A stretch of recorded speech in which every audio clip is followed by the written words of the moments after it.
कार्यक्रम के देखैया सबो संगवारी हो, मया भरे जय जोहार राम राम। बहुत बहुत स्वागत आप मन के अपन कार्यक्रम कृषि दर्शन में।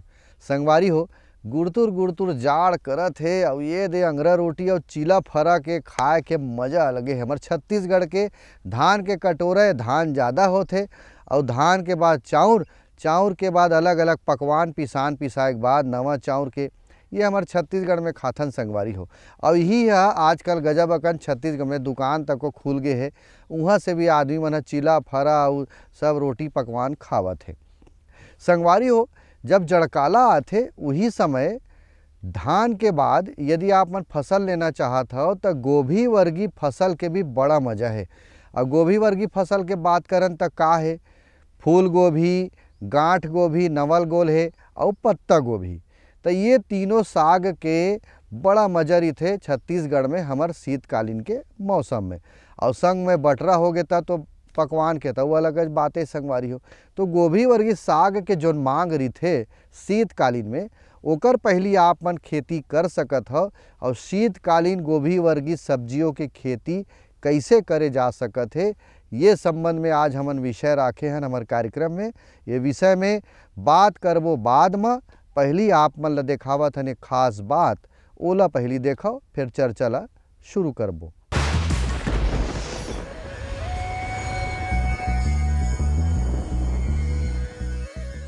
हमारी छत्तीसगढ़ की जलवायु जो है उष्णकटिबंधीय जलवायु है, जो कि हल्दी की खेती के लिए बहुत ही उत्तम है। अब बात करते हैं कि इसके लिए किस तरह की मिट्टी होना चाहिए।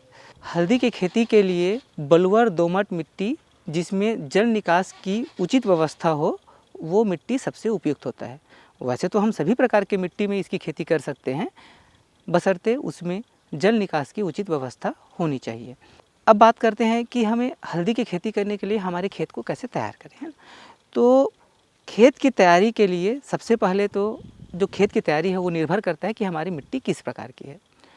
किस प्रकार की मतलब, अगर बलुअर मिट्टी है तो हमें तैयारी करने के लिए जो कल्टीवेटर है उससे भी हम तैयार कर सकते हैं। लेकिन अगर थोड़ा हार्ड मिट्टी है, कॉम्पैक्ट मिट्टी है, जो कन्हार मिट्टी है, तो उसमें हमें एमबी चलाने की आवश्यकता पड़ सकती है। तो एक बार एमबी चला के 2 से 3 बार कल्टीवेटर चलाना है। उसके बाद उसमें रोटावेटर चला के मिट्टी को अच्छी तरह से भुरभुरी कर लेना है।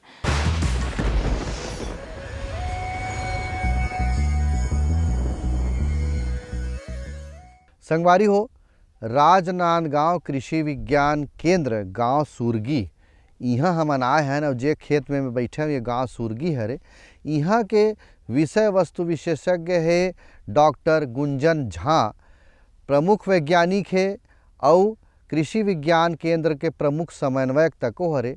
वह आज विशेषज्ञ के रूप में आप मन ला बताही कि शीतकालीन गोभी वर्गी साग भाजी के कैसे खेती होना चाहिए।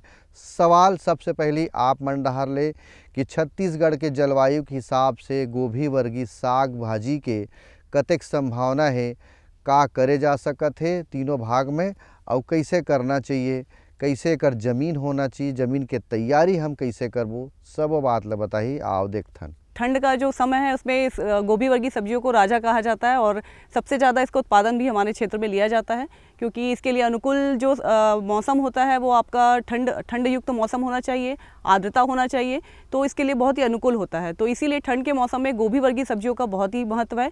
और ख़ासकर पछेती जो गोभी, तो ये पछेती गोभी वर्गी सब्जियों के लिए बहुत ही अच्छा समय है, जिसमें हम पछेती गोभी की किस्मों को लगाकर उत्पादन ले सकते हैं। जी देखिए, गोभी वर्गी सब्जियाँ जिसे कि कोल क्रॉप्स भी कहा जाता है, इसमें हम फूल गोभी है, पत्ता गोभी, नवल गोल या जिसे गांठ गोभी कहा जा सकता है, इसे भी लेते हैं। तीनों सब्जियां जो हैं इसके अंतर्गत आती है, जिसे कि हम लगा सकते हैं इस सीज़न में। पत्ता गोभी या फूल गोभी की बात करें तो इसमें आपका पोटेशियम जो है बहुत अच्छा रहता है, मिनरल्स जो हैं वो, आपके विटामिन भी बहुत सारे इसमें, विटामिन B2 और विटामिन B के और भी कई प्रकार जो हैं इसमें पाए जाते हैं।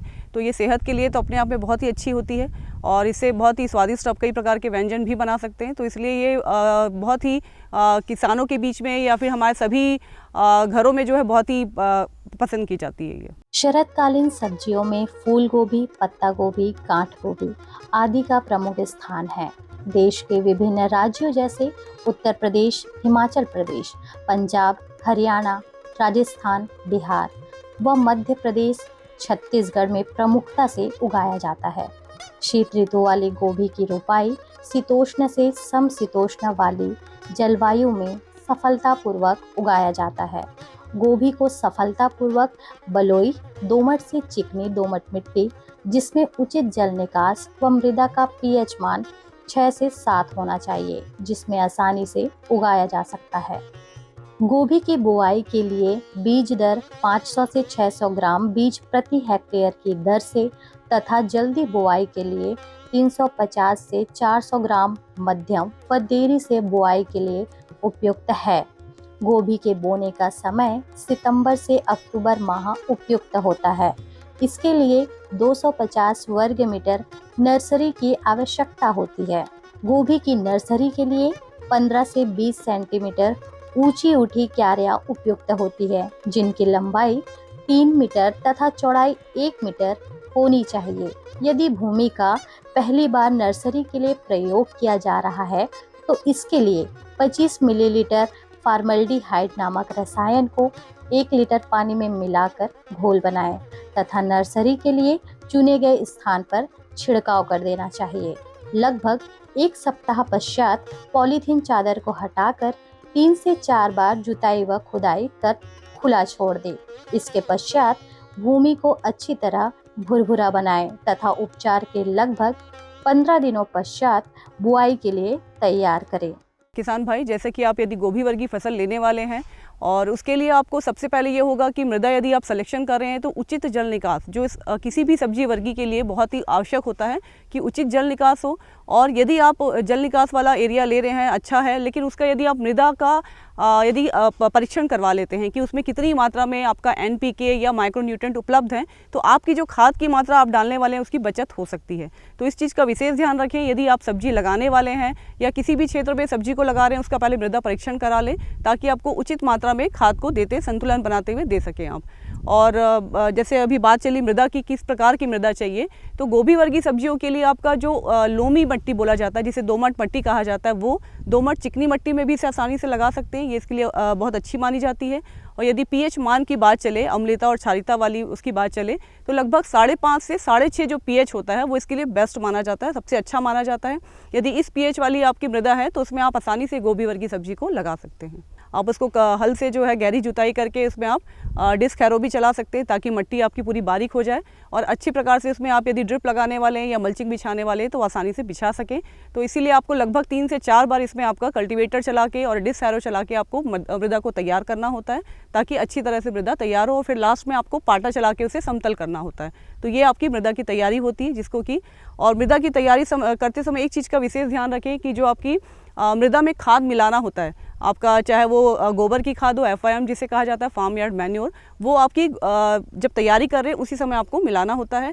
और कुछ ऐसा उर्वरक जो कि आपको बेसल के रूप में दिया जाना है तो उसे भी आधार मात्रा जिसे कहा जाता है उस रूप में दिया जाना है, उसे भी आपको मृदा की तैयारी के समय ही मिलाना होता है। तो किसान भाइयों देखियो, जमीन के तैयारी की बात बताई से अब किस्म लगाना है गोभी वर्गीय सब्जी मन में, तो कौन सा किस्म हमार प्रचलित है छत्तीसगढ़ में, ओला लगाना कैसे है, कतका दूरिया में लगाना है, और लगाए के पहले का नर्सरी तक को लगा सकत हन का या बीज लगा सकत हन, बीजोपचार करेल पड़ी का, बहुत सारा बात रही भाई साग भाजी के बारे में बताना रही। तो आप मन ला बतावा थे गुंजन झा जी है, आप मन देखाओ।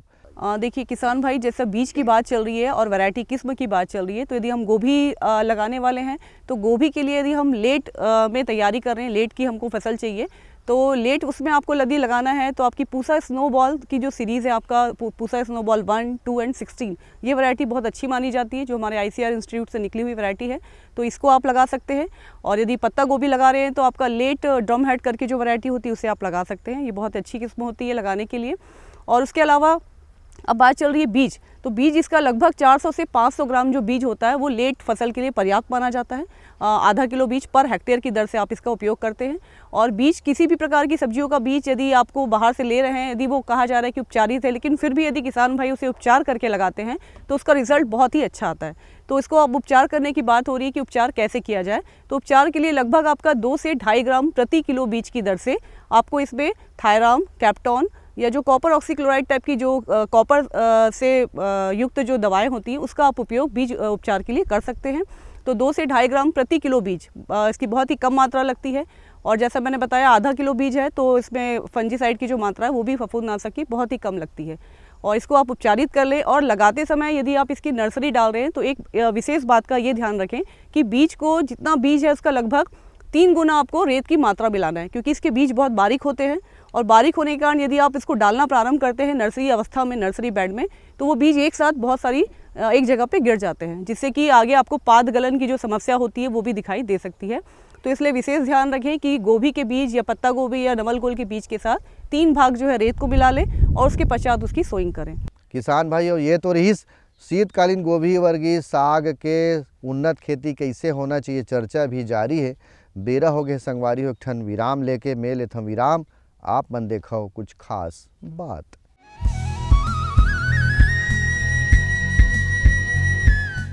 मेरे साथ बोलो ए बी।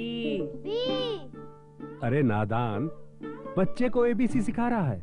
अरे काम धंधे की एबीसी तू कब सीखेगा? ये देख विज्ञापन। तेरे जैसे कृषि विज्ञान सीखे हुए युवाओं के लिए भारत सरकार के कृषि मंत्रालय ने एक योजना बनाई है, ACABC। ACABC? जी हाँ, ACABC यानी एग्री क्लिनिक्स और एग्री बिजनेस सेंटर। इसके तहत कृषि विज्ञान पढ़े युवाओं का चयन होने पर उन्हें मुफ्त ट्रेनिंग दी जाती है और हाँ, अपना कारोबार चलाने के लिए बैंक से लोन भी मिलता है। इसके साथ ही अगर युवा अपने इलाके के किसानों की खुशहाली के लिए उन्हें खेती बाड़ी व अपने कारोबार से जुड़ी लाभदायक जानकारी देते रहेंगे तो उन्हें लोन पर 36 से 44% तक की सब्सिडी भी मिलेगी। तब तो मैं जरूर सीखूंगा काम धंधे की ABC। शाबाश, चलो अपनाएं स्वरोजगार, खेती में हो विकास अपार। सहकारिता के बल पर विकास के लिए उठे कदम, जन सहकार की ताकत लेकर आगे बढ़ते जाएं हम। जन जन ने इस क्रांति में है विश्वास जगाया, हम सब ने मिलकर विकास का परचम है फहराया। सहकारिता है अपने विकास की पहचान, नए दौर में सहकारिता ही भारत का अभिमान। कृषि मंत्रालय भारत सरकार द्वारा जनहित में जारी। गांव-गांव और शहर शहर में बात चली, राष्ट्रीय बागवानी मिशन की लहर चली। आसान हुआ अब फल फूल मसाले उगाना, नर्सरी लगाना और जैविक खेती अपनाना। अब हुआ तकनीकी प्रशिक्षण पाना आसान, विपणन के लिए भी है सहायता के प्रावधान। अधिक जानकारी के लिए जिला बागवानी अधिकारी या राज्य बागवानी निदेशक से संपर्क करें। राष्ट्रीय बागवानी मिशन, जीवन संवारे, खुशियां फैलाए।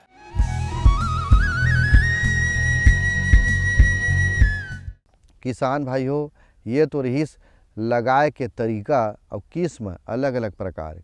एक बढ़िया बात बताई से किसान भाइयों, आप मन देखे हो, सुनत रहे हो कार्यक्रम में था, यदि आप मन नर्सरी नहीं लगा सको, घर में नहीं कर सको नर्सरी के प्रबंधन ला, तब आप मन के तीर में कृषि विज्ञान केंद्र हो ही या रायपुर के तीर किसान मन इंदिरा गांधी कृषि विश्वविद्यालय के तीर तखार में हो ही, ये सब में आप मन ला सरकारी उद्यानिकी विभाग होते, नर्सरी होते, वहाँ जाके आप मन अपन बीजा ला दे देवो, वो मन हा आप मन ला नर्सरी तैयार करके दी तान सोझे आओ लगाओ संगवारी हो। ये तो इस लगाए के बाद, अब लगाए के बाद यदि पानी पलोना है, सिंचाई करना है, तो हमला कैसे करेल पड़ी? सिंचाई प्रबंधन यानी पानी कैसे पलोबो, शीतकालीन गोभी वर्गीय साग में आवो पानी कैसे पलोना है, जानकारी लेथन। गोभी की रोपाई के तुरंत बाद पहली सिंचाई करना बहुत ज़रूरी होता है। सिंचाई की मात्रा मौसम, मृदा के किस्मों के ऊपर निर्भर करती है। पौधों को बढ़वार एवं फूल निर्माण के समय भूमि में नमी की कमी नहीं होनी चाहिए। अगेती व मध्यम किस्म की गोभी में सिंचाई मौसम की नमी पर निर्भर करती है। गोभी वर्गीय सब्जियों की रोपाई मेड़ों पर की जाती है, इसीलिए अतिरिक्त जल की निकासी कर देनी चाहिए, जिससे फसलों को अधिक नमी से बचाया जा सके। हमेशा सिंचाई ड्रिप पद्धति से तथा फ्लड विधि में करनी चाहिए। गोभी वर्गीय फसलों में मौसम के हिसाब से 5 से 8 बार सिंचाई करने की आवश्यकता होती है। सिंचाई में जैसे ही आपने इसकी ट्रांसप्लांटिंग रोपा लगा दिया, रोपा लगाने के लगभग आपके तुरंत बाद जो है एक इरिगेशन देना आवश्यक होता है, ताकि जो उसमें स्ट्रोक लगा होता है उससे वो संभल सके पौधा। तो पहला इरिगेशन जो होगा आपकी सिंचाई वो जस्ट आपकी ट्रांसप्लांटिंग के बाद दी जाएगी, और उसके पश्चात पूरे उसकी फसल के ड्यूरेशन पे अवधि पे आपको लगभग 5 से 8 इरिगेशन देने की आवश्यकता होती है इसमें गोभी की फसल में, ताकि आपको उसमें नमी प्रॉपर बनी रहे और उसकी ग्रोथ पे किसी भी प्रकार का फर्क ना पड़े। सफल गोभी वर्गीय सब्जियों के उत्पादन हेतु रासायनिक उर्वरकों के साथ साथ कार्बनिक खाद जैसे गोबर की खाद का भी उपयोग करना चाहिए। कार्बनिक खाद पौधे के लिए पोषक तत्वों का स्रोत है। इनके उपयोग से मृदा के भौतिक एवं रासायनिक गुणों पर अनुकूल प्रभाव पड़ता है।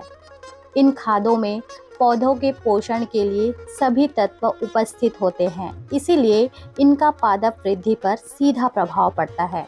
मुख्य पोषक तत्वों के साथ ही अल्प मात्रा में सूक्ष्म पोषक तत्व भी पाए जाते हैं तथा उनकी उपलब्धता भी बढ़ाते हैं। इन खादों के प्रयोग से मृदा के भौतिक गुण जैसे मृदा संरचना, जल धारण क्षमता अच्छे हो जाते हैं तथा जल निकास में सुधार होता है। खाद की बात आ रही है तो जैसे मैंने बताया था कि FIM जो होता है गोबर की खाद, लगभग 250 क्विंटल पर हेक्टेयर की दर से आपको गोबर की खाद मृदा की तैयारी के समय ही मिला देना होता है। और उसके बाद बात आ रही है यूरिया की और आपका DAP और पोटास। यदि हम यूरिया, DAP और पोटास यूज़ कर रहे हैं आपकी खेती में अपने खेत में डालने के लिए, तो आप यूरिया लगभग आपका 1 हेक्टेयर में यदि आप पत्ता गोभी, फूल गोभी या नवल गोल लगा रहे हैं तो लगभग आपका 3 बोरी जो है आपका यूरिया लगता है। और इसको भी आपको 3 भाग में बांट के डालना होता है। 1/3 भाग आपको मिट्टी के तैयारी के समय डालना है और बाकी 2 भाग जो है बाद की अवस्था के लिए होता है। उसके बाद फास्फोरस की बात आ रही है तो उसको हम DAP के रूप में यदि दे रहे हैं तो लगभग आपका 1 हेक्टेयर में 4 बोरी जो है DAP लगती है, जिसको आपको मृदा की तैयारी के समय ही देना होता है। और पोटास की बात चले तो पोटास जो है लगभग 2 से 2.5 बोरी आपको क्या कहते हैं पोटास लगता है। लेकिन इसमें इस चीज़ का विशेष ध्यान रखें, यदि आपने मृदा परीक्षण करा लिया है और जिस भी चीज़ की मात्रा आपके मृदा में यदि पर्याप्त है तो उसकी मात्रा अपने आप कम कर देना, आपको कम हो जाती है। वो रिकमेंडेशन के आधार पर आप करें तो वो आपको क्लियर हो जाएगा कि ये मैंने आपको एक आधार बेसिक रूप से बताया कि इतनी मात्रा की आवश्यकता होती है। और इसमें यदि यूरिया डाल रहे हैं तो उसको 3 भाग में आपको बांट के डालना है। पहला यूरिया जो है वो आपका मृदा की तैयारी के समय, दूसरी यूरिया जो है पहले के 25 दिन बाद, मतलब ट्रांसप्लांटिंग करने के 25 दिन बाद, और तीसरी मात्रा जो है 40 दिन बाद दी जाती है यूरिया की। और बाकी जो खाद होती है वो मृदा की तैयारी के समय ही आपका दे दिया जाता है। अब खरपतवार आ जाथे का संगे संग तो खरपतवार के नियंत्रण कतका जरूरी है, काबर जरूरी है और नियंत्रण एकर कैसे करन नींदा मन से हमर फसल ल बचाए बर, तो यहू बात के जानकारी देवाथन मैडम आप मन ल बतावत है। आप मन ध्यान ले देखा किसान भाइयों। किसान भाई, जैसे खरपतवार आपका आ रहा है तो सबसे पहला इसका बहुत ही अच्छा हमारी जो छत्तीसगढ़ शासन है उसमें भी ये योजना चल रही है वो उद्यानिकी विभाग में कि मल्चिंग, जो प्लास्टिक मल्चिंग है वो अपने आप में बहुत ही अच्छा एक उपाय है आपका खरपतवार नियंत्रण के लिए। तो जब भी किसान भाई यदि सब्जी लगा रहे हैं और आपके पास ड्रिप उपलब्ध है तो उसमें आप मल्चिंग का उपयोग करें और उससे खरपतवार का नियंत्रण हो जाएगा। और दूसरा आपका यदि आपको ऐसा नॉर्मली लगाए हुए हैं जिसमें कि मल्चिंग नहीं है तो लगभग आपको हैंड वीडिंग 2 से 3 हैंड वीडिंग की आवश्यकता होगी, और जिससे आपका खरपतवार का नियंत्रण आसानी से हो जाएगा। गोभी वर्गीय सब्जियों में कम उत्पादन के कई कारण हो सकते हैं, जैसे कि विभिन्न प्रकार के रोग व कीट। इनको नियंत्रण करके भरपूर उपज प्राप्त की जा सकती है। गोभी की फसलों में तितली, डायमंड बैक मांद, तंबाकू की सुंडी, माहू आदि प्रमुख कीट है तथा प्रमुख बीमारियों में आर्द्र गलन रोग व अल्टरनेरिया पत्तों का धब्बा इसके प्रमुख रोग हैं। अल्टरनेरिया पत्ती के धब्बा रोग में पत्तियों पर सर्वप्रथम छांटा, गाढ़ा भूरा तथा गोल व लगभग 1 सेंटीमीटर का धब्बा दिखाई देता है। बाद में इसका प्रकोप तनों और फलों इत्यादि पर दिखाई देता है। धब्बे के चारों तरफ एक चमकीला घेरा स्पष्ट दिखाई देता है। नियंत्रण के लिए कॉपर ऑक्सीक्लोराइड 2.5 ग्राम प्रति लीटर पानी में घोलकर 10 दिनों के अंतराल पर छिड़काव करें। हमारी गोभी वर्गीय सब्जियों में जो कीट आते हैं वो सबसे पहले जो कीट होता है आपका इल्ली वाले जो कीड़े होते हैं जो बहुत ज़्यादा ही दिखाई देते हैं। पत्ता गोभी की बात चले या गोभी की बात चले तो ये जो इल्ली वाले कीड़े होते हैं वो बहुत ज़्यादा इसमें अटैक करते हैं, जो पत्तियों को छेद भी कर देते हैं और उसके साथ साथ में फलों को भी बहुत नुकसान पहुंचाते हैं।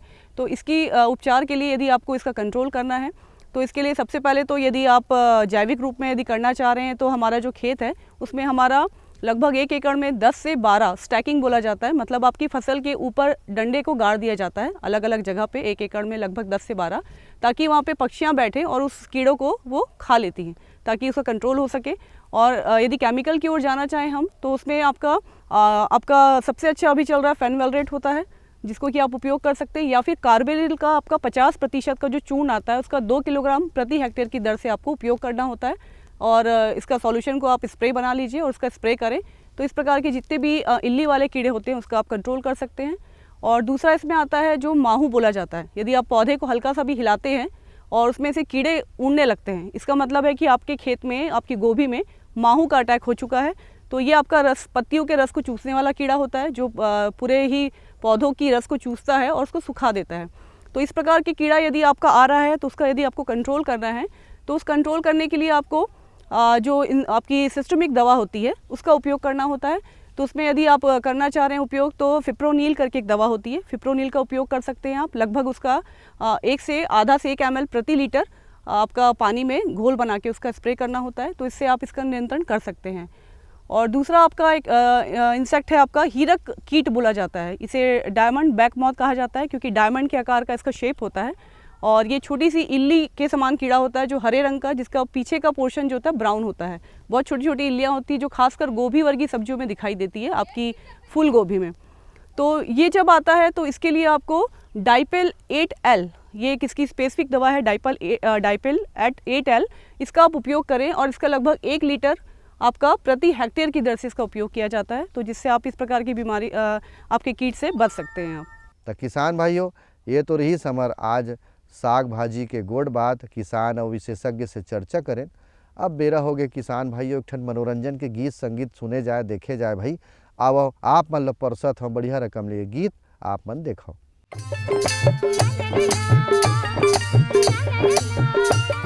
ला ला ला ला हो,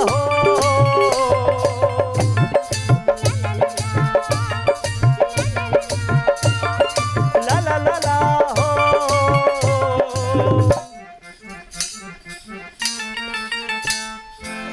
डोंगरी पहाड़ तोर गावे के संगे मनला मोर कैसे मोहि डारना।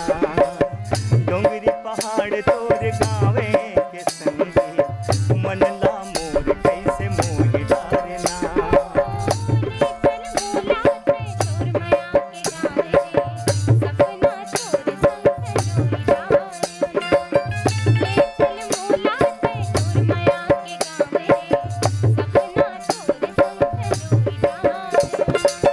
रुखराई जंगल झाड़ सुख के छाँव रे, रुखराई जंगल झाड़ सुख के छाँव रे, अंतसला मुर जुड़ोई डारना हो। डोंगरी पहाड़ तोर गावे के संगे मनला मोर कैसे मोहि डारना।